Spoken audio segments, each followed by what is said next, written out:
welcome to today's media lesson. We are going to be doing planes and axes today. This is from the movement analysis section of the course. Now, before we go into the specific names and definitions of planes and axes and the various ones within the body, I'm first going to draw your attention to the difference between the two, so then hopefully you'll be able to see how they can relate to each other. So a plane, we'll start with that one. This is almost like a sheet of imaginary space in which movement occurs parallel to. So wherever you are now, you're hopefully on a flat surface. So right now I'm standing on the ground. So if you were to imagine the floor as a plane, anything that is moving in that same plane, that horizontal plane that lays at that angle, which is flat at this point in time, anything that moves parallel to that plane is said to be moving inside that plane.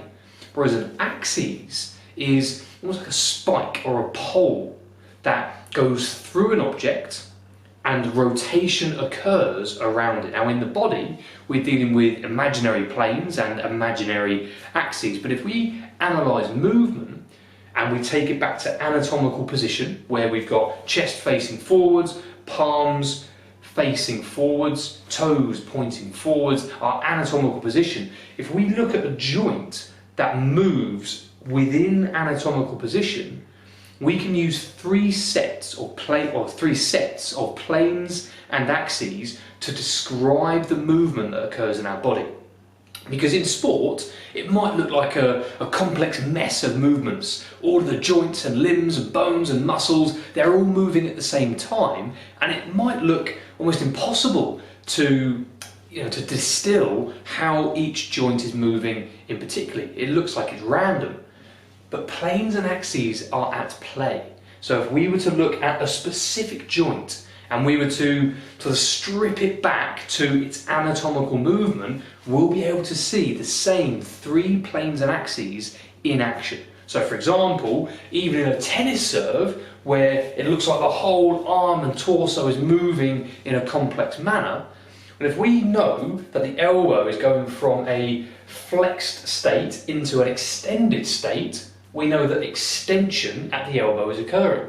So if we take the body back to anatomical position and we then complete elbow extension, it's from that position that we work out what plane and what axes that joint action is occurring in. Okay? So planes, a sheet, an imaginary sheet, which can be horizontal, which is parallel to the floor, or it could be vertical in line with the wall, or we could turn it on its vertical axes, so now it's flat but facing the other way. Okay, so there are our three planes. So if I was to draw them on a person, so this person here is looking straight at us, the first plane would slice straight through them, splitting them into their front and back. Okay, if you were to look at this same plane, but from bird's eye view, so that's the top of someone's head there, with their arms, which you might be able to see, or their shoulders, and maybe, I don't know, if they're going bald, they might have a bit of a bald spot on there as well, but we're looking down at someone's head. This same plane would split them ear to ear. Okay, so we would have their front, which is their nose there, and then their back. Or on this angle, we've got their front, because this is the way they're looking, and obviously their back is going to be over on the other side. So that's our first plane. Okay, this flat surface that splits the body into its half. Now the name for the plane that splits the body into the front and back is called the frontal plane. Frontal plane. Now movements that occur in the frontal plane would wipe the surface down. So imagine any joint of this person here moving from within anatomical position, so from the same shape that this stick man is making.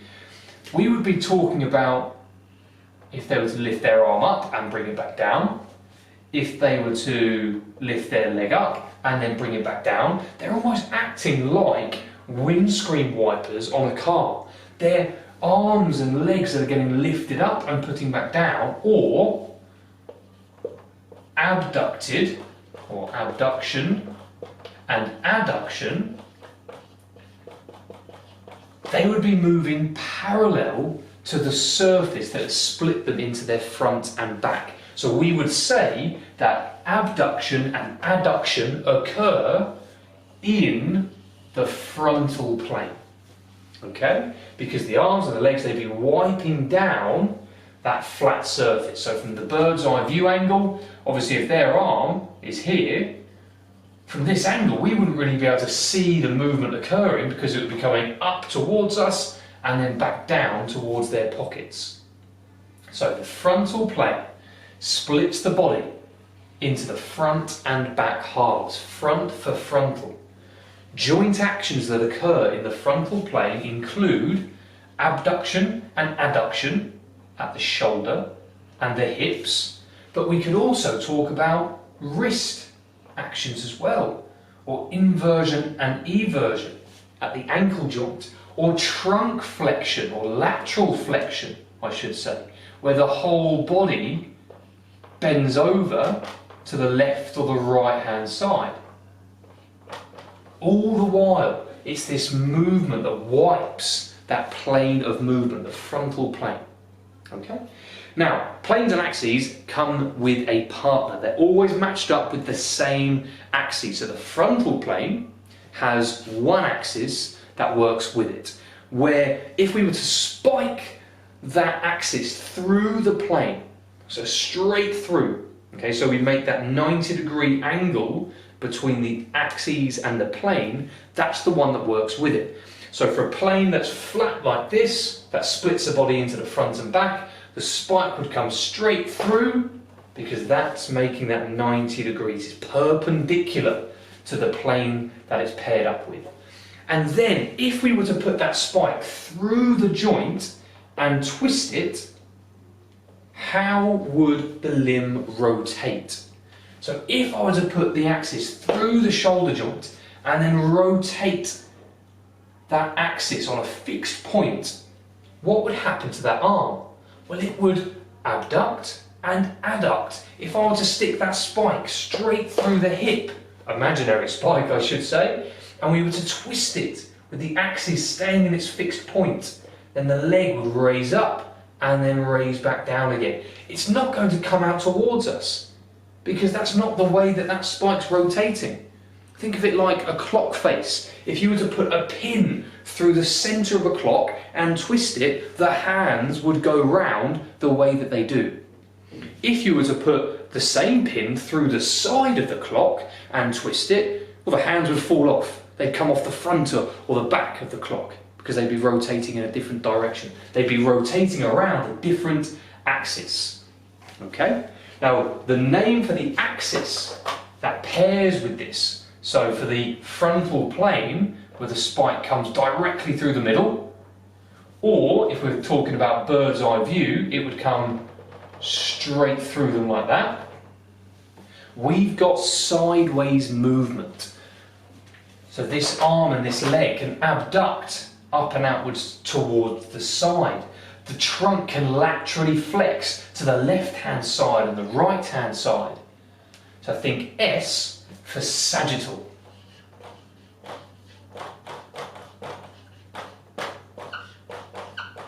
There we go. So sagittal axis and frontal plane.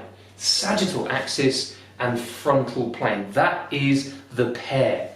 So we've got the plane that splits the body into its front and back halves, and then the axis that works perpendicular to it. So it creates that 90-degree angle that you can see there. It comes straight through the middle of it, and if we were to then spin that on the spot, we would have movements occurring just like the hands of a clock. They would be wiping down the plane or the frontal plane that it's in. So with me standing here, the spike would come through the front of my shoulder joint. If I were to then spin that, my arm abducts and adducts. Abducts, adducts. it's not going to come out in front of me because that's not going to be rotating around that fixed axis point. Okay, so that is our first plane and axis partnership, the frontal plane and the sagittal axis. Right, moving on. We'll start with the next plane. Again, it's this imaginary flat surface that splits the body into two halves. Now this one, if we take our person here, there we go, and they're looking at us. The next plane splits us down the middle. So straight down the middle into our left and right hand side. So from the perspective of the performer, their left and their right hand side. If we were to look at this from bird's eye view, with their nose facing forwards, then it's coming through from the front to the back of us. Again, splitting us into our left and right hand sides. And what I want you to remember here, similar to the sagittal axes, where sideways movement is possible, sagittal, sideways, the axis that comes through the front of us is called the sagittal plane, because it splits us into our sides. It splits us into the left and the right hand sides. So you can see here the performer has their left hand side and their right hand side split and isolated by the sagittal plane.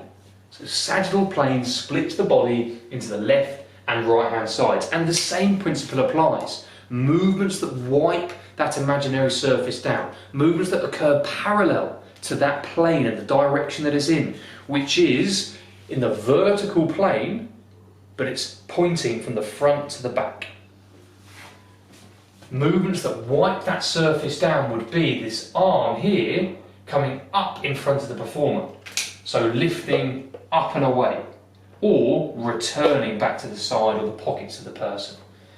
From this position here, if this is their shoulder and shoulder, their arm would come up in front of them, 1, 2, 3, 4, 5 fingers, arm, 1, 2, 3, 4, 5 fingers, they would come up and then go back down to the pockets, also called flexion and extension. Flexion and extension occur in the sagittal plane, the plane that splits the body into the left and right hand sides. We're talking elbow flexion, shoulder flexion, hip flexion. You can't see my hip there, but I'm doing high knee action like a runner. So most actions when we are running occur in this sagittal plane. Think about going up onto your toes. Your ankle joints, which are doing plantar flexion, are planting down into the floor, and dorsiflexion coming back up, happening in the sagittal plane. Now, just like with the frontal plane, the sagittal plane has a partner axis. And just like before, it works perpendicular. It creates that 90-degree shape, that angle. And for the sagittal plane, which is like this, we would be poking that axis through like that. Okay? So it's going from one side to the other. It's going across this sagittal plane or across the body. Now, another way of saying across is trans, like you traverse or you take transport, or you have a transatlantic flight going across the Atlantic Ocean. So trans, going across the body, we have what's called the transverse axis. Now for this section here, you will need to check with your language for your exam board, because the transverse axis could also be referred to as the frontal axis. The movement that rotates around both of these terms is the same. We've got this pitching forwards and backwards. but some exam boards look for transverse axis language or frontal axis language. So check with your exam board and teacher and specification to make sure that you get the right one. For the remainder of this session, I refer to the transverse axis as just that, the transverse axis, but it could also be swapped in for the frontal axis. The transverse axis, the rotation point, the pivot that works with the sagittal plane. So if you were to take any of your joints that can flex and extend, wrist, elbow, shoulder, neck, hips, trunk, knees, ankles, if we take any of those joints and we were to spike the axes across the joint, think transatlantic, across the ocean, across the joint from right to left, and we were to then spin it. So if we were to then rotate that axis, just like the hands on the clock again, pin comes in, we rotate, and we create that joint action. In anatomical position, if I were to look at neck flexion, the axis would go through, my plane is splitting me into my two sides, so if I just put it there for the sake of this example, axis goes in, I would then rotate that around that axis, and as you can see, the side of my head is wiping down the sagittal plane, the plane that splits me into my left and right hand side. So that is our second pairing, our sagittal plane and our transverse axis. What occurs? Flexion and extension. Forward flexion, extension returning to our anatomical position, and even hyperextension as we go backwards beyond anatomical position. Which leaves us with one more pair, one more couple. Single plane and a single axis. I'm going to start off by looking from bird's eye view. This is the person, this is their nose, they're looking down towards here. This plane splits the person from a different angle. If they're looking at us, this is the plane that comes across the body. Think of it like that. That goes behind the body there. There we go. They're almost spiking themselves through that plane there. Okay, so bird's eye view, you can see that flat surface there. So that would, in essence, it's the same as the floor. It's parallel to the floor. And what we've got here is the transverse plane.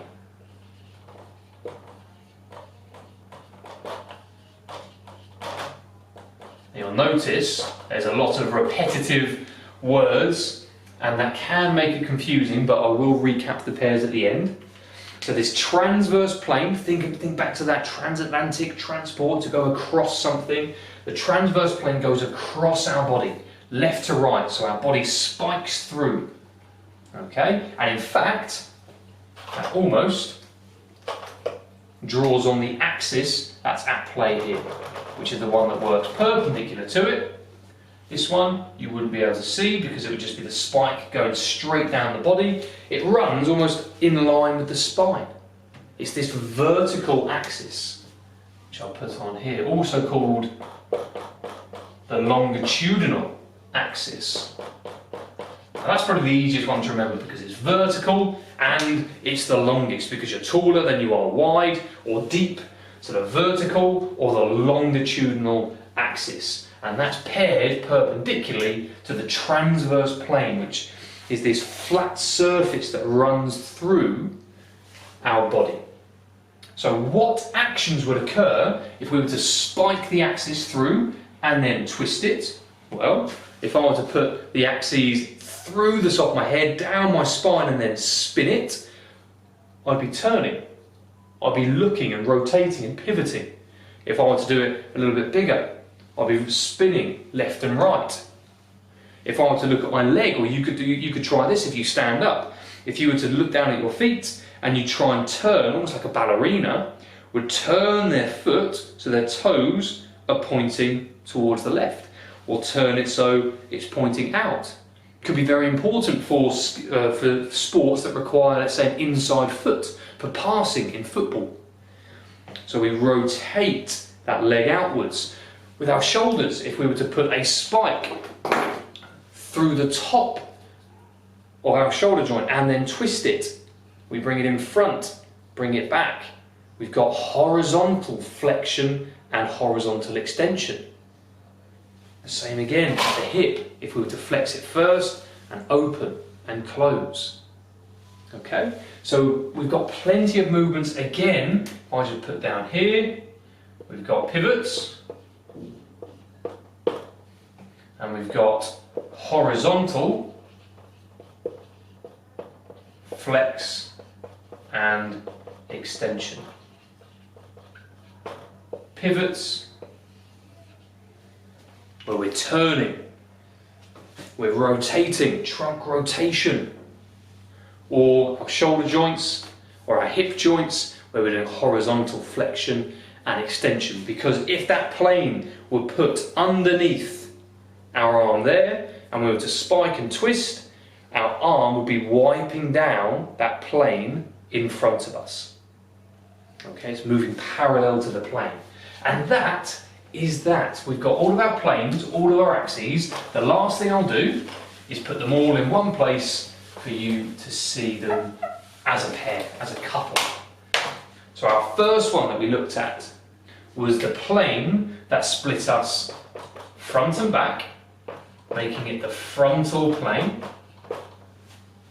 And then the axes that then spiked through and allowed us to twist and lean left and right, or to our sides, was our sagittal axis. So we've got our axis and our planes. Okay, then that's just a bit of a prompt. Next up, we had the plane that split us into our left and right. It split us into our sides. Therefore, it was our sagittal plane. So that sagittal plane splitting us into the left and right. The axes that spiked through us and across our body was our transverse axis. Transverse axis. And that was our flexion and extension, lifting and lowering, high knees. And then lastly, we had the plane that split us across our body. Across our body, just like the transatlantic takes us across the ocean. So we have the transverse plane, and then we have the longest, or the vertical axis. So the vertical axis, also called the longitudinal axis, and that is all of them in one place. Frontal plane, sagittal axis, sagittal, where are we now? Left and right. Sagittal plane splits you into the left and right, and then it's not transverse. That is the frontal axes.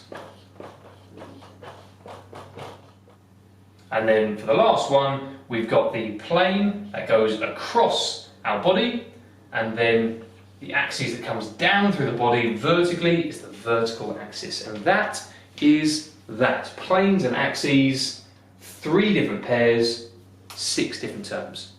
So I hope you found that useful, and I look forward to seeing you again next time.